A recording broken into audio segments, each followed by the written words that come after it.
guys, welcome back to Strong Successful Male. So for today, I'm going to be going over the top 5 life lessons I learned from my old school father from ages 6 to 16. And I'm doing this one, guys, because a number of you over time have commented in the comment sections or actually sent me emails wanting to hear more about my dad or some of the lessons I got from him. I've mentioned before that I'm from a second marriage. My dad was born 1922. I was born in the late 70s, so you can see major age difference. And he was old school as can be. Lived through the Great Depression, World War II, you name it. And he was a tough guy, but taught me lessons very early in life that really have helped me, benefited me throughout my life. And so I thought that I would definitely go over the top 5, my opinion, to help you guys out there, because let's be honest, lots of guys out there watching this now grew up in households where mom and dad got divorced. You obviously went with your mom because that's just how the courts saw how things were best to be handled. Or maybe you had a dad, but he just didn't teach you the things you need to know, or who knows. And I thought some old school teaching would be very good one to go over here as a refresher to a lot of guys that didn't get this, or just, some good old entertainment here to show you what led me down my path. Because a lot of you guys have always wanted to know, what got me down the path I'm in, what made me R-pilled, what caused me to see things the way I do, blah, blah, blah. So jumping right into it, the first lesson here, starting when I was 6 years old. No joke, 6 years old. Number 1, life is not fair. When I was 6 years old, I was dumb enough to come home from school one day, and I don't know what was up my butt at the time, and I uttered that phrase that little kids say all the time, because you hear the little kids saying, "That's not fair." I said it to my dad. My dad, who was born in 1922, who lost his father at 12 years old. You want to talk about life not being fair? His dad died in a car accident in the ice. Who, a few years later, his mother died because she ended her life because she missed her husband so much. And my dad was on his own by 15 years old. Who was living in the Great Depression. I told my dad, that's not fair. He said to me, "Son, life is not fair." 6 years old. And he was right. Life isn't fair, guys.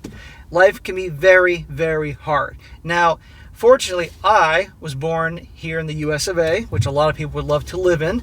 And I was born to an upper middle class family. That my dad did very well. He was a doctor. He was also a military officer before I was born in the Navy, Marines in the Navy, and had a very nice life. So what was I complaining about life not being fair? Well, I was a little kid, and that's what they all said. But life is not fair, guys. There are some people who are born into a better country, better economic system, better family, and other people in the world that are born in very, very bad situations. But you can't go around whining and complaining about things. You have to. Life isn't fair. You need to be strong. You need to be tough and deal with whatever situation you're dealing with.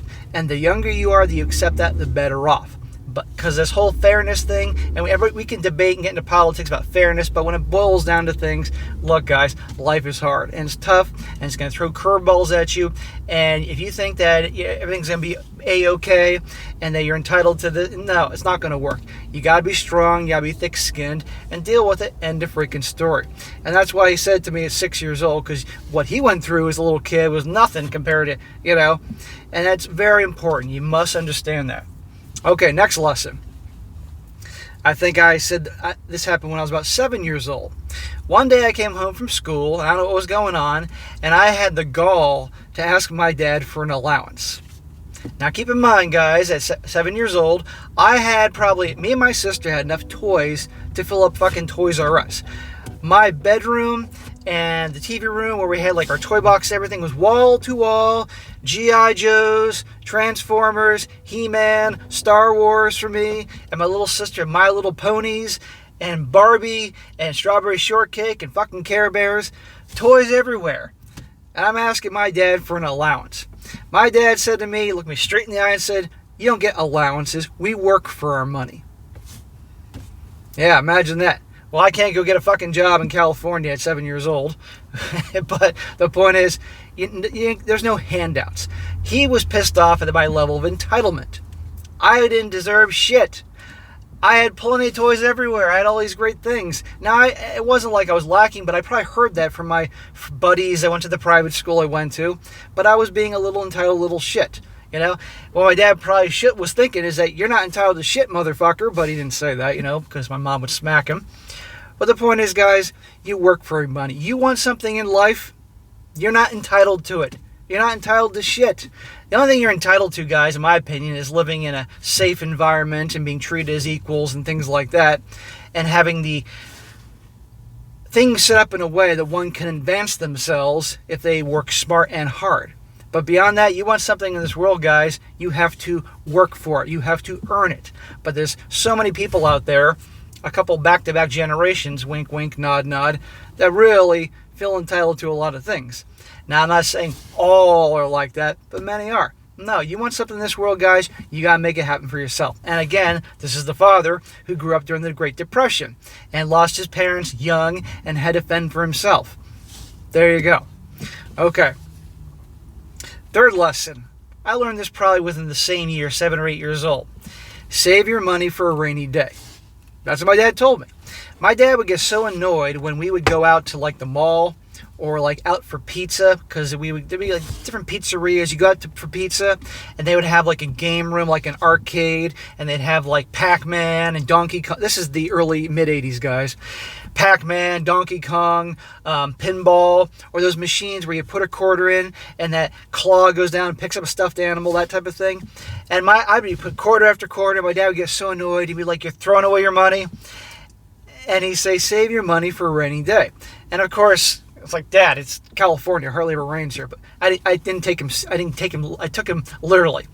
The point he was making, this whole thing, is save your money for a rainy day. Save your money for emergencies. In life, shit happens. And he's right. And I eventually learned that. Shortly after that, my dad bought me a small safe. And I thought it was quite cool to have some change and $5 bills start to rack up in my little vault I had in my closet. And eventually, at that point, started not pissing away all my money on arcade games and G.I. Joes and shit like that. Well, because my parents bought them for me. But the point is, you have to have an emergency fund, guys, and save your money for a rainy day, because in life, shit happens. And he was right. You never know what's going to happen. Your car could break down and you got to make a big repair. Your poor cat or dog could get sick and you have an expensive veterinary bill. All sorts of things. And if you don't have the cash to pay for it, you're in trouble. And some people can say, well, you can just put on the credit card and pay it off later. Well, then you put on the credit card, and then if you can't make that payment within the billing cycle, then American Express is going to slap you on with a whole bunch of interest. That's not cool. You don't want that, or you have your credit hit. So always have money saved up for a rainy day, guys, because you just never know what's going to happen in life. Okay? And I'm telling you, shit's going to happen. There are things happen. End of story. And a lot of young guys don't think that. And you don't have to borrow from your friends or your family. That complicates things. And there's always a debate on how much money you should save. It all depends on your situation, your responsibilities. At the very freaking least, have $1,000 in case if something goes wrong, like a repair or something like that, and then start having a whole month's worth of like whatever your bills are for 1 month, then eventually 2 months, 3 months. And I get it's difficult. Believe me, the people have a lot of stretched budgets, but you got to have that just in case, because things happen. So at a very young age, Great Depression dad taught me that, and I slowly learned that over time. Okay, fourth lesson. The fourth lesson is about bullies. You have to fight back against bullies, or anybody that's bullying you or taking advantage of you. Bullies only respond to strength. And I learned this lesson when I was about 10 years old. We're fast forwarding in time. I'd moved across. My dad retired as a doctor in 1987, and he moved us across the country to small town Pennsylvania, going from Southern California, which I really liked then, to small town boring as fuck Pennsylvania, which I hated. And I had to start over, making new friends, meeting new people, and it was very tough. And when I was 10 years old, my parents at that point decided to smother me in religion. I was already going to a private school in California that was a religious school, because they were the best private schools to go to there. And I was going to Sunday school and church every Sunday, as well as Bible school in the summertime and the various other programs they had going on. It was constant. And in 10 years old, I was in the 4th grade.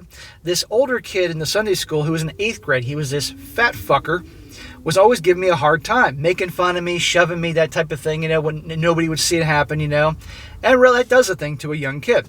And so finally, I told my dad about this, and my dad told me, you have to fight back. I don't know how to fight, 10 years old. So my dad took me out. We went to Sears. Remember that store, guys? Sears. And they had a sporting goods area, and bought me a punching bag and got me gloves. And because he was a Marine, he taught me how to punch. keep your dukes up, throw the right punches, that type of thing. And so for a couple weeks, I wailed on that thing in the basement and all that, And then one day I was going to the Sunday school, and then before Sunday school started, they had like a little mini service before you went to your different classrooms, 4th grade here, 5th grade there, 7th grade there. A little service where you sing a couple songs, and that's about it. And after we did that and the whole room departed to go the different directions, that kid started messing with me. And at that moment then, because my dad taught me to punch somebody in the stomach, because that kid was fat, I just punched him in the stomach because he was picking on me. Now, I'd love to tell you that he went down or something like that happened, but I'm 10 years old and he's like in the 8th grade, over a foot taller than me, outweighed by 100 pounds. He barely moved. But he did look surprised that I actually fought back, and that was a good thing. The bad thing was, my dad didn't mention, don't do this in front of the teachers or any other people, and I got caught. Fucking Sunday school teacher saw me, and somebody grabbed me by my shirt and dragged me off to yell at me. And my mom was there. My mom was at like one of the adult Sunday school classes, and then she's yelling at me, and you don't ever do that in church, blah, blah, blah. And yeah, I got in trouble. But my dad wasn't that mad at me. But the thing was, I shouldn't have done it in public. Well, here's the deal. I did fight back, and that fat fuck never bothered me again. Now, maybe because he just was surprised I actually, fought back, or maybe somebody yelled at him on the side. I don't know, but he left me alone after that. Never a problem. So guys, in life, there are bullies. You have to stand up for yourself. Whether you're a kid on the playground or the bus or something like that, and somebody's bullying you, if you don't fight back, they're just going to keep pushing you around. That will continue on the rest of your life. Oh, and that can go from your relationships, where if you have a girlfriend or wife that's bossy and bitchy and pushing you around, you don't stand up for yourself, you don't check her like I tell you, it can be a major problem. Women don't respect weakness. And in life, nobody really respects weakness. So you have to stand up for yourself. And that can be scary, it can be uncomfortable, you have to fight your fears and do it. Otherwise, you're going to have a very miserable life. And you will walk taller after you eventually stand up for yourself or fight back. I did walk taller after being grounded and being yelled at by everybody under the sun for punching that kid in Sunday school. I should have just waited until nobody was around, then clocked him, But, and again, it didn't do anything to him, but he saw that I would swing back. That's all it took. So you got to stand up for yourself. Bullies only respond to strength. And the last lesson I learned from my dad, and the one I might add that it took me a very long time to take in, was this, is that when you're young, you should have lots of girlfriends. When I was 16 years old, in November 1994, I got dumped for the first time by the first girl I had any remote feelings for whatsoever. And I love to tell you that I handled it well. I handled it like a boss and said, whatever, or banged one of her friends the next day or something like that. No, I handled it terribly. I acted like a total bitch. When she broke up with me on the phone and said, can we just be friends? I started crying. Yeah, smack the younger me. Crying on the phone and trying to, change her mind and all these things. I would chase after her. I accepted being in the friend zone. I figured if I just show her how much of a good friend I am, I'll get her back. Nope, none of that worked, and I never got her back. Well, we'll come back to that part later. And after my dad seeing me moping around for a couple of months, being depressed, he finally told me, and he probably should have smacked me. He said, don't let yourself be impacted like this by over one girl. You're young. You should have lots of girlfriends. And he was right. At that young age, 16, at that point I was 17 years old then because I was still moping around depressed. I should have then moved on. But emotionally, for whatever reason, because it was like the first love, that type of thing, I couldn't let go. And the rejection got me. And I wasted so much time moping over that girl being depressed, I should have moved on. When you're that young, have lots of girlfriends. Or at least not get so serious about one. But did I listen? No. Now, about a year later, after she broke up with me, I started dating another chick who was one of her friends.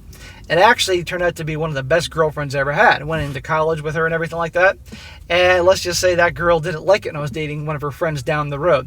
But the point is that at a young age, and it was a mistake I carried on for years. I got too serious about literally these girlfriends of mine I had during those years became like little marriages. And that's the dumbest thing you can do. It should have been casual, nothing too serious, where I focused on my grind and purpose. Fortunately, even though I would get myself attached to girls, I love working and making money. So I did by 16 years old, so I was doing that right. And by 20 years old, I was really focused on things of that importance. But I made that mistake, and that was a mistake I didn't really learn my lesson until way later. So guys, and I say to all the young guys out there, don't make girls your purpose. You can date lots of girls. Don't take it so serious. I should have listened to my dad. My dad is my mother. My mom used to tell me my dad was very popular with the ladies. My dad was a good-looking guy. He always looked about 15 years younger than he did. When he was 65 and retired, he looked like he was 50, for goodness sake. My dad wasn't a very big guy. He was 5'7" at most before he started shrinking when he got old. But he had that strong character he didn't mess with. Good looking guy, fit. It certainly didn't hurt that he was a doctor and a military officer to attract the ladies. But my dad was charming. Everybody liked him. But these were these top 5 lessons between 6 and 16 I learned. And with the exception of the last one, the other ones really hit home from an early age and really helped me. And I think they were good old school principles to have and carry on. I think a lot of you guys a lot of guys out there need nowadays but don't get. And that's where a lot of what led me the direction that I'm at. And I got to tell you guys, my dad and I, when I was young, I thought my dad was kind of an a-hole because he was tough. No bullshit. But when I got older, I realized that he wasn't, and he was helping me. He really was. So you young guys out there watching this, thinking that your dad was tough on you in similar ways, your dad is trying to help you. He really is. And this is something that a lot of guys are lacking nowadays and need very much. If their dad isn't there, from a grandpa, an uncle, somebody, a male figure to help them. Because so many young guys now are influenced and raised by women. They're moms, because the single mom gets the kids. At school, the teachers are women, and they get all that feminine energy. Yet a boy needs a guy around. I'm not saying a good mom can't love her boys and provide and protect them and all that, but a boy needs a man. The same way as a young gal needs a female role model, but the right one. You get my point. And I can tell you, from about 20 years old on, my dad and I were close like this to the day he died. Great relationship. I was very lucky. And when he passed away, he was happy. He was his memory started going with dementia, but he was happy. And he was so happy the relationship he had with me, my mom, my sister, the family and all that. Everybody loved him. And when he had his funeral, it wasn't a massive funeral because it was a small town, but still, a good amount of people came. People were lining up to give speeches about my dad. I was one of them.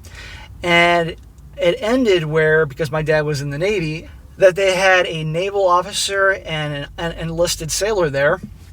And the enlisted sailor played taps after the funeral. And then they did the thing where they folded the flag in the proper way and presented it to my mom. And it was great. My dad absolutely would have loved that. I think about him all the time. And I was very fortunate to have him. Even though when I was younger, I thought, man, he's being mean to me saying I have to work for my money. Or he's being mean to me saying life is not fair. He was doing me a favor, guys. And so I thought it'd be a good one to cover. This video is not going to get a lot of views because if this was about open relationships or open marriages going haywire, this would get 50,000 views in 2 days. But because this subject, I may be lucky to get 10,000 views in 3 days. But I'm doing it anyway because I think it's really important. So for all the dads out there, you got to be tough for your sons, whether they like it or not. And for all the guys out there that didn't get that, there are some pieces of wisdom that I think will benefit you, and you understand where I'm coming from. Because I know a lot of people think I'm a hard ass in the videos and everything, but let's be honest, people need that. They don't have this old school teaching nowadays like they did back in the day. And I was very fortunate to have that. Even at the time, I didn't think so. So there you go, guys. The top 5 things I learned from my dad. My old school hard ass from age 6 to 16 from my dad, and I appreciate that. All right, guys, that's it for today. Be sure to comment down below. Let me know what you think about this. Let me know, guys, did you have a dad or grandpa that was similar to this? What did he teach you? Let's hear about that in the comment section. And be sure to like the video, share with your friends, and subscribe. I'll catch you next time.